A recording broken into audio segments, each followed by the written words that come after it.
मेरे साथ मौजूद है, एक समय पर कांग्रेस की प्रवक्ता रही, कांग्रेस की मीडिया कोऑर्डिनेटर रही, राधिका खेड़ा जी। छत्तीसगढ़ के कांग्रेस दफ्तर में उस 22 मिनट में क्या हुआ जिसने 22 साल की मेहनत को डगमगा दिया? अमीश जी, मैं 17 साल की थी जब मैंने इस पार्टी को ज्वाइन किया और 17 साल से आज 40 साल की उम्र तक मैंने अपनी जिंदगी में और कुछ नहीं किया। एक वक्त आया जब मेरे घर में एक बहुत बड़ा हादसा हुआ, मेरी नानी की डेथ हो गई और वो बहुत बड़ी राम भक्त थी। जब राम लल्ला को टेंट में रखा हुआ था वो तब भी दर्शन करके आई थी और ये उनकी आखिरी ख्वाहिश थी कि राम जी के दर्शन करना। उनकी डेथ के बाद मेरी मदर ने कहा कि वो राम जी के दर्शन करना चाहती हैं, तो हम राम लल्ला के दर्शन करके आए।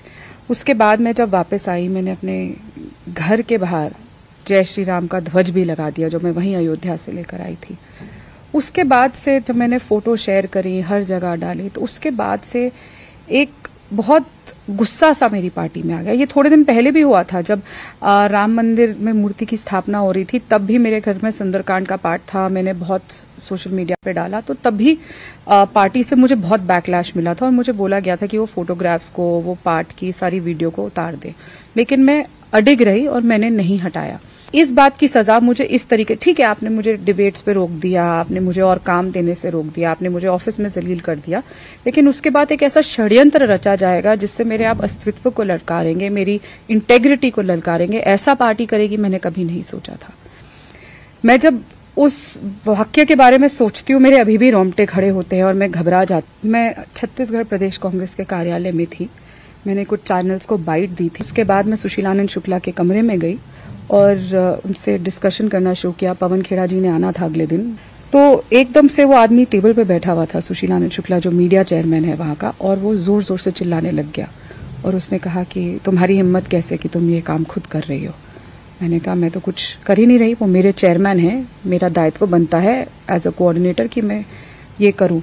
तो उसने कहा कि मैं इस्तीफा दे दूंगा पार्टी से कल जैसे ही वो आएंगे। तो मैंने तब भी कहा, मैंने कहा आप हमेशा लगातार गाली गलौज करते हैं, आप हमेशा पार्टी को ब्लैकमेल करते हैं कि इस्तीफा दे दूंगा, ऐसे नहीं होना चाहिए, आपको इतनी तकलीफ है मैं इस्तीफा दे देती हूँ।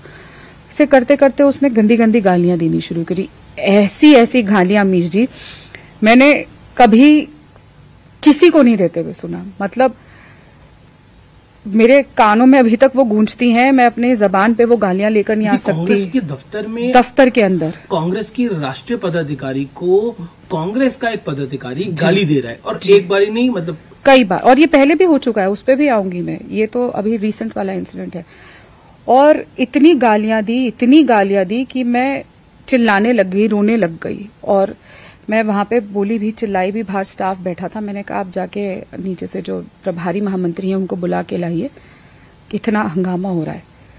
जब हम चिल्लाता रहा, मैं बोलती रही कि मैं आपकी प्रभारी हूँ। कितने लोग थे? 3 जने थे, वो स्वयं और 2 और प्रवक्ता, और बाहर 2-3 स्टाफ बैठा हुआ था।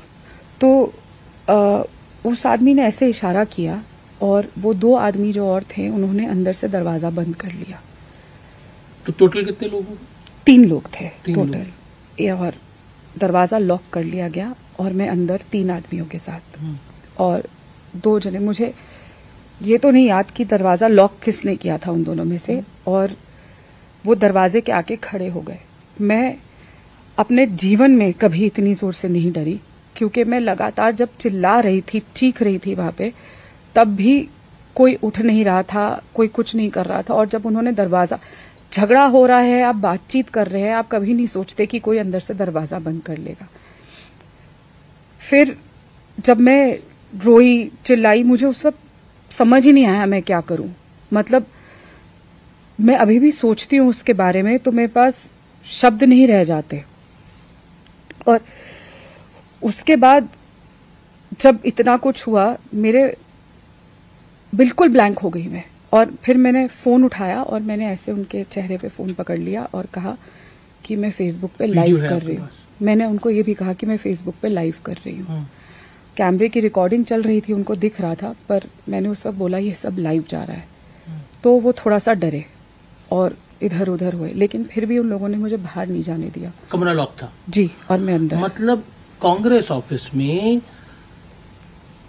3 लोग, मतलब 3 men were there and you were जी। locked inside the room. और मेरी गलती सिर्फ इतनी थी कि मैंने ये बोल दिया कि पवन जी 2 चैनल में जाएंगे या अखबार के लिए इंटरव्यू के लिए जाएंगे। पर सारी बातें ये कि और ये को कांग्रेस कह रही है जो कहती है हम नारी के साथ न्याय करेंगे, लड़की हूँ लड़ सकती हूँ, पूरी कहानी को गढ़ा जाता है। अमीश जी, न्याय की बात होती है ना, तो मैं आपको एक और बात बताती हूँ। राहुल गांधी जी की भारत जोड़ो न्याय यात्रा छत्तीसगढ़ से गुजरते हुए गई।